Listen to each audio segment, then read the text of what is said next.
नमस्कार, मैं हूं तृप्ति झा। आखिर हमारे देश के रियल हीरो कौन है? हमारे देश के रियल हीरो वही है जो असल में हमारे देश के लिए काम करते हैं।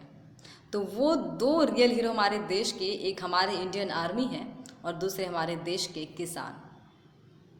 जय जवान जय किसान। इंडियन आर्मी 15 जनवरी 1949 में हमारे इंडियन आर्मी ब्रिटिश सेना से आज़ाद हुई थी, उनके बेड़ियों से आज़ाद हुई थी।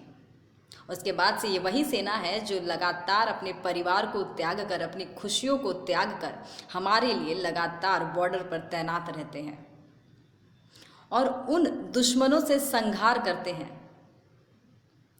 जो उनको अपनी बंदूक की गोलियों से छलनी करने की पूरी कोशिश करते हैं, उनसे लड़ते हैं और हमें पूरी बचाने की कोशिश करते हैं।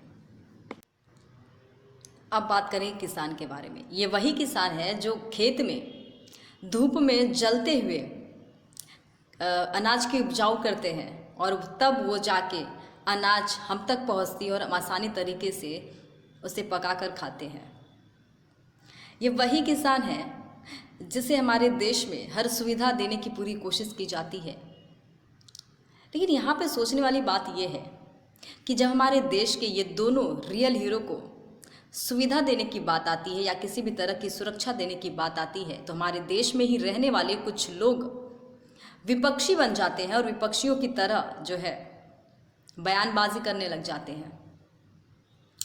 अभी यही बात ले लेते हैं किसान की बात, जो किसान बिल 2020 में लोकसभा में पास की गई थी और लोकसभा के बाद अब राज्यसभा में भी कितने हंगामों के बीच पास की गई और उसके बाद से कुछ किसान और कुछ विपक्षी दल के जो लोग हैं वो रोड पे प्रदर्शन करने लगे, इस बिल का विरोध करने लगे। कुछ किसान तो ये सोच के विरोध करने लगे कि अब इस बिल के पास होने के बाद से कहीं ना कहीं वो कॉरपोरेट हाउस के मजदूर ना बन जाए।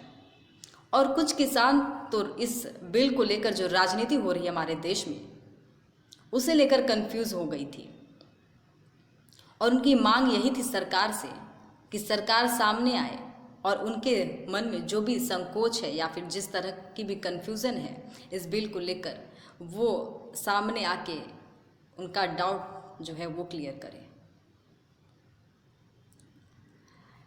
सरकार ने जो बिल पास की है उससे काफ़ी किसान जो है खुश भी नज़र आ रहे हैं और वो खुश इस बात को लेकर नज़र आ रहे हैं क्योंकि इस बिल में ये बताया गया है कि किसान अब सीमा के राज्य के अंदर और राज्य के बाहर जाके यानी देश के किसी भी कोने में जाके अपनी अनाज जो है उसकी व्यापारी कर सकता है